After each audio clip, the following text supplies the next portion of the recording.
Hi there, folks. Professor Austin here. By this point in the semester, you have enough experience with the course to answer an important question. Is the amount of time you're currently spending on anatomy and physiology enough to support the grade you're hoping to earn? I've shared my guidelines with the explainer.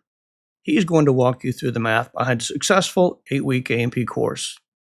As you watch, don't focus on what you wish the workload was, focus on what it actually is.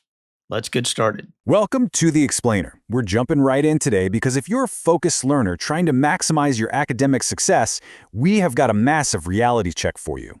Today, we're taking a hard, entirely unfiltered look at accelerated college courses.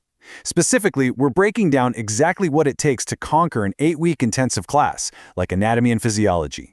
Look, it's so incredibly common to sign up for one of these compressed courses thinking, hey, I'll just get it out of the way quickly, right? But before you hit that final enroll button, we really need to talk about the true ground-level time commitment you need, not just to survive the semester, but to absolutely crush it.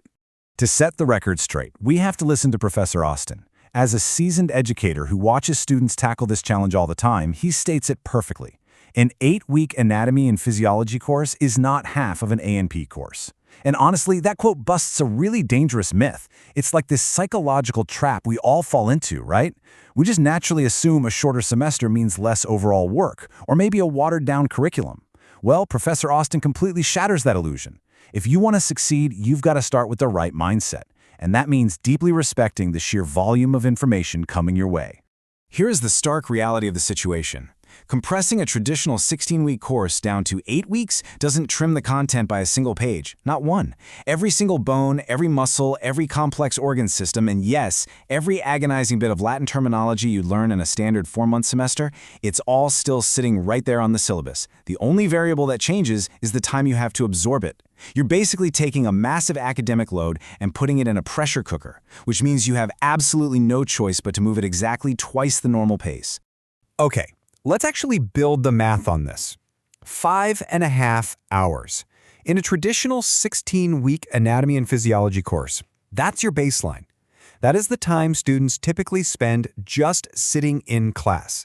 Think about a standard university schedule. You might have a lecture from 8 a.m. to 10:45 a.m. twice a week. Throw in a couple of quick breaks to stretch your legs, and you're looking at a solid 5.5 hours of dedicated instructor-led classroom time every single week. That's totally standard. It's what everyone expects. But when we flip that to the accelerated timeline, everything gets squashed. Since we're cramming 16 weeks of work into 8, the material that usually takes 2 full weeks is now shoved into 1, so you have to double that initial number. Bam! Your baseline just jumped to 11 hours. In an 8-week course, you're on the hook for 11 hours a week just for the classroom portion of the material. And remember, that's 11 hours before you've made a single flashcard, before you've taken a practice quiz, and before you've actually started memorizing anything. Now, if you're taking this course online, I know exactly what you might be thinking. You're probably saying, well, I don't have scheduled classroom time, so I'm saving all those hours. No way. Online does not mean off the hook. In an asynchronous online course, your classroom time translates directly into mandatory consumption. That means watching every single minute of those lecture videos, doing the heavy textbook reading, turning in homework, and reviewing the lab content. Even without a scheduled Zoom call or a physical desk to sit at, prioritizing those specific tasks is your non-negotiable, mandatory 11 hours of base-level engagement. Which brings us to a massive, absolutely crucial piece of the puzzle. Professor Austin points out that nobody in their right mind walks into a rigorous science class, listens to the lecture, closes their laptop, never looks at the material again, and gets an A. It just doesn't happen. You have to study outside of those base hours. If you Googled, how much time should I study for college right now, you'd find a universal standard. Universities have recommended for years that students spend roughly 2 to 3 hours studying for every single hour spent in class. This is a foundational college success rule, and we're going to use it as the multiplier for our 11-hour baseline. So, let's do this final math together. We start with our 11 hours of weekly classroom activity. Apply the low end of that university recommendation, so multiply by 2, and you get 22 hours of required study time. If we hit the high end, which, let's be real, is highly likely for a dense science course, we multiply by 3, giving us 33 hours of pure studying. Now add it all up. 11 plus 22 is 33. 11 plus 33 is 44.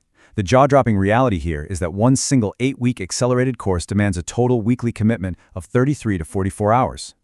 I really want you to visualize what that actually means for your life. That massive, roughly 40-hour block represents a single college class. For most people, 40 hours is a full-time career. Now look at the remaining hours of your week. You have to fit in sleep, which you desperately need if you want your brain to retain any of this, plus eating, commuting, and, just staying alive. Let the sheer weight of a 40-hour academic commitment sink in for a second. This is not some side hobby you can just squeeze in on a Sunday afternoon. It's a dominant force in your schedule. Which naturally leads to the ultimate question, so how in the world do we actually fit 40 hours into a single week without totally burning out by week 2? Understanding the math is the reality check, but building a solid schedule, that is your survival mechanism. We need to pivot right now from the problem to the solution. Because, as Professor Austin reminds us, thousands of students successfully complete these accelerated courses every single semester. They don't magically have a 25-hour day. They just use a highly structured, empowering approach to managing their time. You essentially have two main options to get this done. If you tackle the course every single day, 7 straight days, absolutely no days off, you're looking at roughly 5 to 6 hours of work every day. That is a grueling, relentless grind. But honestly, you probably want at least a weekend or maybe just a couple days away from the textbook to recharge, right? So if we compress that 40 hours into a 5-day intensive schedule, you're now looking at 6.5 to 9 hours a day. You are literally treating this single course exactly like a full-time 9-to-5 job.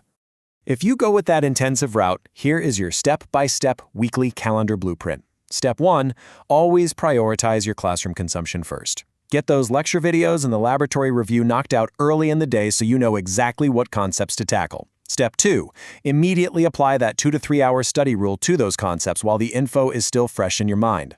Step 3, this is absolutely crucial, schedule frequent, short breaks. You cannot study intense anatomy for 8 hours straight without cognitive fatigue. Step away, grab some water, let your brain breathe. And step 4, monitor your total hours consistently. Use a timer if you have to. Don't guess. Make sure you actually hit that daily 7 to 8 hour target so you don't fall behind.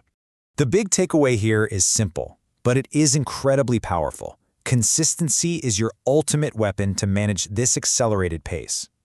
If you're running that 5-day intensive schedule, you have to clock in every single day like your career depends on it.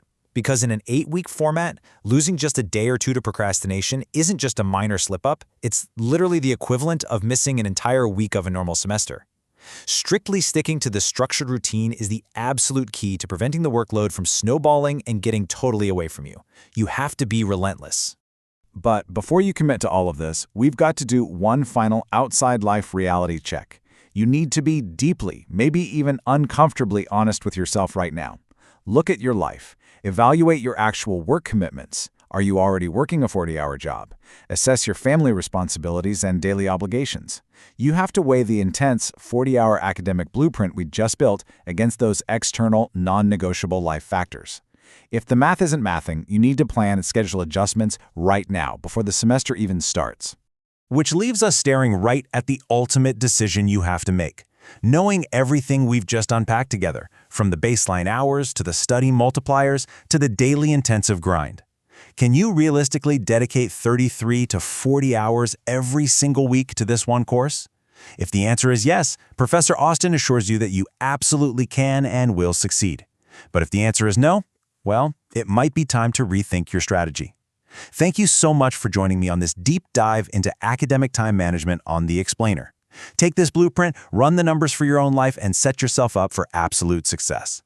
Catch you next time.